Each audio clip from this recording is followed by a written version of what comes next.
It's Conduit News Radio with Paul Harrell.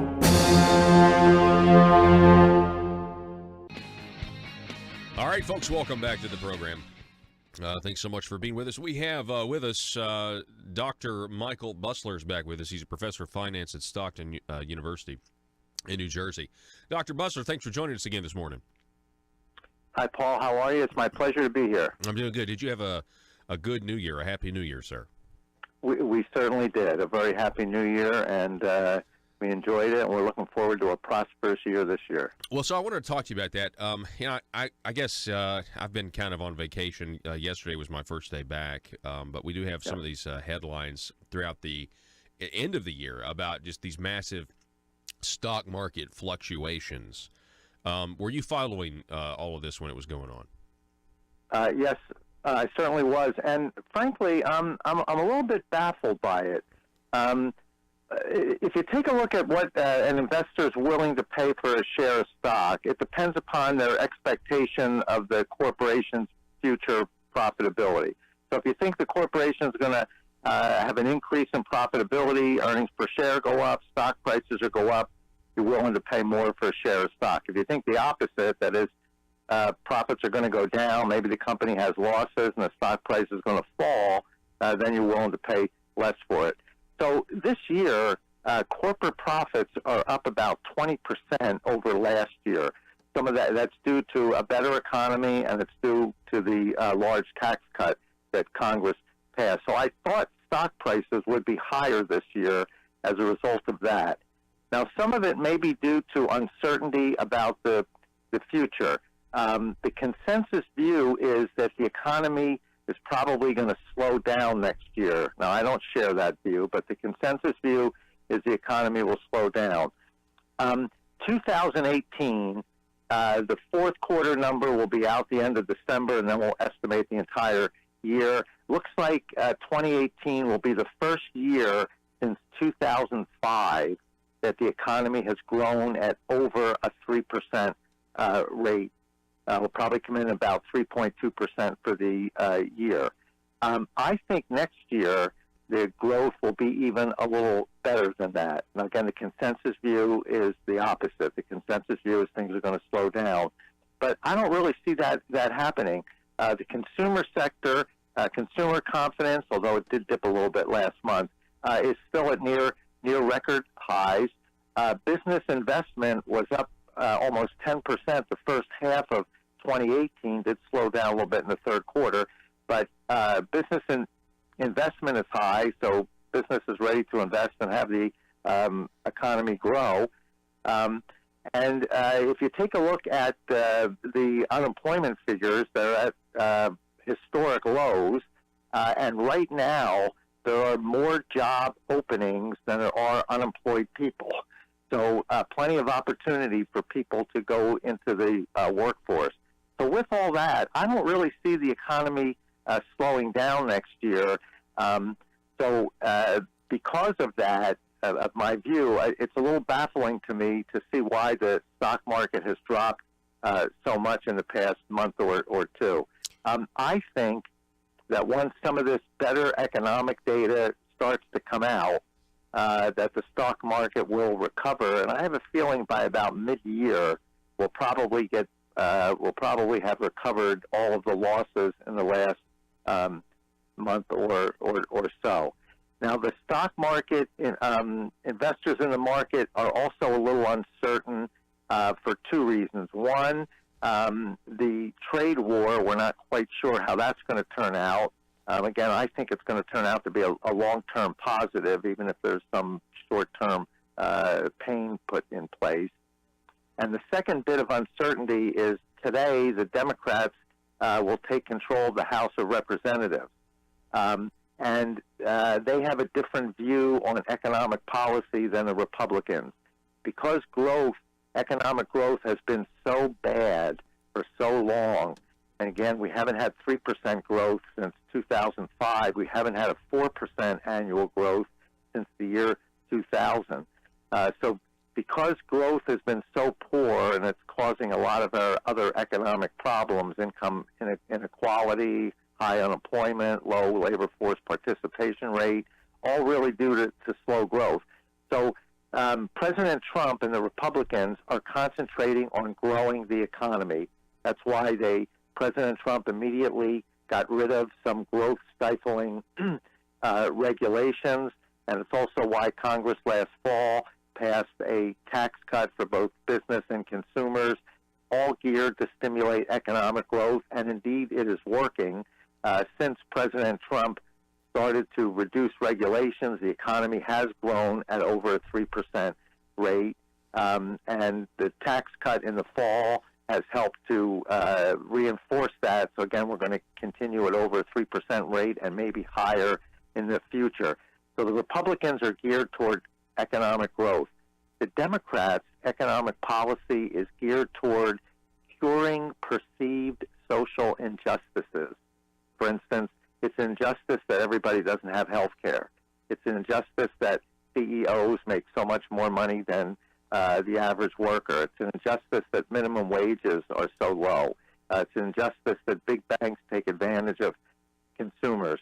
So their economic policy is to gear primarily to cure those perceived social injustices.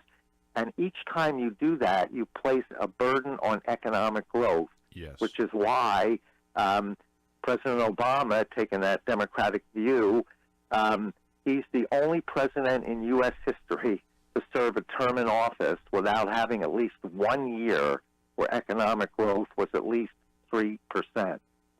He averaged only about 2.2% for his entire term. So there may be some uncertainty investors have, noting that when the Democrats get control of Congress today, what they're likely to do, and will that have a negative impact? And of course, on growth? I think it's very possible that that's part of why we've seen, some of the volatility. Of course, the media would never, ever even speculate to that end that it could be because there's now political division and you've got, one half of 1/3 of the government now divided. We're talking with Dr. Michael Busler, a public policy analyst, a professor of finance at Stockton University. What about the Federal Reserve, Dr. Busler, and the interest rates? Does that have any bearing on some of the stock market volatility we've been witnessing? Yes, it does. Look, the recession in 08-09 was so severe that the Federal Reserve massively increased the money supply and dramatically dropped interest rates virtually to zero. Interest rates do have to come back, but they have gotten extremely aggressive, and that's counterproductive to economic growth. They've raised interest rates 9 times in the last 2 years. Now they're at a point where they're pretty close to historical averages, slightly below maybe, but fairly close. And there's no reason to keep an aggressive monetary policy and keep raising interest rates so quickly. When you raise interest rates sensitive sectors like the home building industry and automobiles, those sectors suffer. And home building has been dropping for the last 6-8 months. Car sales are starting to go down now. And the Federal Reserve is doing that. They say, look, we don't want the economy to overheat, and we don't want to get an inflation problem. Well, the economy is only growing at a 3% rate. You're nowhere near an overheating economy, and there are really no signs of inflation yet. So I think the president, and we might debate whether the president's style for doing these things is the best way to do it, but nonetheless, the president's point that the Federal Reserve could be a little less aggressive, take a little more time in bringing interest rates up and wait until we truly have better economic growth, I think that has a lot of merit to it, and it looks like the Federal Reserve is going to be less aggressive in this year and next year. I mean, I can't help but ask the question, and I know it's purely speculative, but is the Federal Reserve being motivated by politics and not wanting this president to get credit for a good economy? I certainly hope not. The Federal Reserve is supposed to operate completely outside of the realm of politics. That's why they're not controlled by any branch of government. They're really what we call a quasi-public agency, and they're just supposed to look at doing what they believe, and we elect a board of governors to make this decision in the Federal Reserve, what they believe is best for the economy. There are three goals they're supposed to reach, and not quite sure the priority, but the three goals are price stability, price stability, that is keeping inflation relatively low, full employment, and growth in the economy. So as long as their policies are geared towards what's best for those policies and keeps politics out of it, the system will work. I don't know for a fact, but I certainly hope that politics is not involved here, and the Federal Reserve is just doing what's right for the economy. Yeah, well, it's, I think with when it comes to human beings, I'm not sure it's possible to keep politics out of anything. You're probably right. We're talking with Dr. Michael Busler. Okay, so the news today is we had Apple. Apple takes this huge hit. And of course they're blaming it. Tim Cook is blaming it on China. Have you been following what's been going on with Apple? Yes, I have.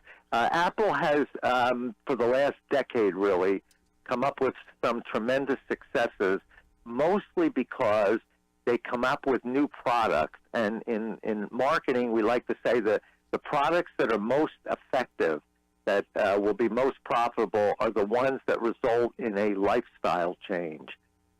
So when Apple comes out with their iPhone, it really changed a cell phone into a little mini computer that did a whole lot of things for us. That was extremely successful. Then they came out with the iPad. Again, a new product. We had computers, we had phones. Now here's something a little different, and we found a whole lot of uses for those things. And it was, again, essentially a lifestyle-changing product. They haven't done as well since then. The watch never quite made it, and they haven't really come up with anything dramatically new. So as a result of that, I think their sales are starting to soften. Now, it is true that a big chunk of their sales comes from China, and with all this tariff things going around, the Chinese economy is starting to slow down for the first time really in decades. They've had tremendous growth in the 8 to 10% annual range for years. They're now slowing down. They're still at a good growth compared to the U.S., that is. They'll still be in the 5-6% range. But for them, it's a slowdown. And as a result of that, the Chinese market is not as strong, and Apple has not sold as many phones there. I think had China done what they had forecast, Apple would be pretty close to what they forecast the company would be. So the answer is yes, that China is hurting them, but it's not the only reason. I think the other reason is they haven't been able to come up with any brand new lifestyle-changing kind of product. Yeah. We're talking with Dr. Michael Busler. Last question, real quick. You had mentioned the trade war with China earlier, and you think that it may have some short-term pain now, but it's eventually going to be positive. Some of these preliminary reports are saying that China's economy is hurting so bad, and it's because of the economic incentives that we're giving them to kind of come back to the bargaining table. Do you look for China to make a deal? I do. When President Trump got into office, he took a look at every one of our trade agreements. Every single one of them, for whatever reason, was slanted in favor of our trading partners and to the detriment of the U.S. In other words, as an example rather, European Union, they make a car in Germany, sell it in the U.S., we charge a 2.5% tariff. We make a car in the U.S., sell it in Europe, they charge us a 10% tariff. China charges us a 25% tariff.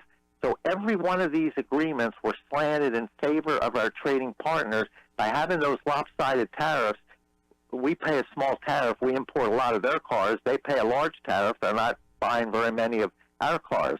So as a result, our money is flowing out of the country, and very little of theirs is flowing in. President Trump, he's not a politician. He's a business person.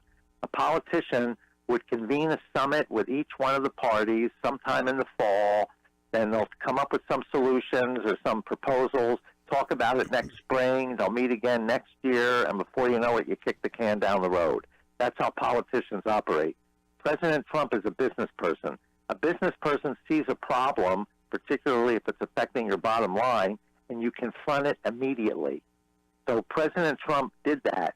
And he said he went to all the trading partners and he said, listen, we need to renegotiate these things. They all said, well, we're not in any hurry to do this. And we're coming out on the good end of this. What does a business person do with a reluctant trading partner? You create a sense of urgency. And how did Trump do that? He started slapping tariffs on everybody. Well, before you know it, Mexico and Canada have come to the table with a new agreement. South Korea has come to the table with a new agreement. Japan is on the verge of a new agreement with us. And the first time in history, China is coming to the table to discuss new agreement with us. I think within the next couple of months that we'll have a new agreement with China that will open up the Chinese markets, and the same thing with the European Union and these other countries, open up their markets to U.S. manufacturers. So while there will be a little bit of short-term pain with these tariffs, within the next 6 to 9 months, these agreements will be finalized. European and Asian markets will be open to U.S. manufacturers, further adding to growth in the economy and reducing the trade deficit. Unbelievable. That would mean Donald Trump is truly changing the world, and I think that's why he's getting so much pushback on a lot of areas that traditionally you wouldn't see pushback from an American president. Dr. Michael Busler, it's always great to have you on, sir. You have a happy New Year. Thank you. You too. Thanks for having me. Folks, we're going to take a break. This interview is going to be up at Conduit News later in the day. I know you're going to want to check it out, share it with your friends. A lot of great information about why we're seeing some of this stock market volatility, what to expect in the future. That is Dr. Busler's opinion, and we'll be back in just a moment.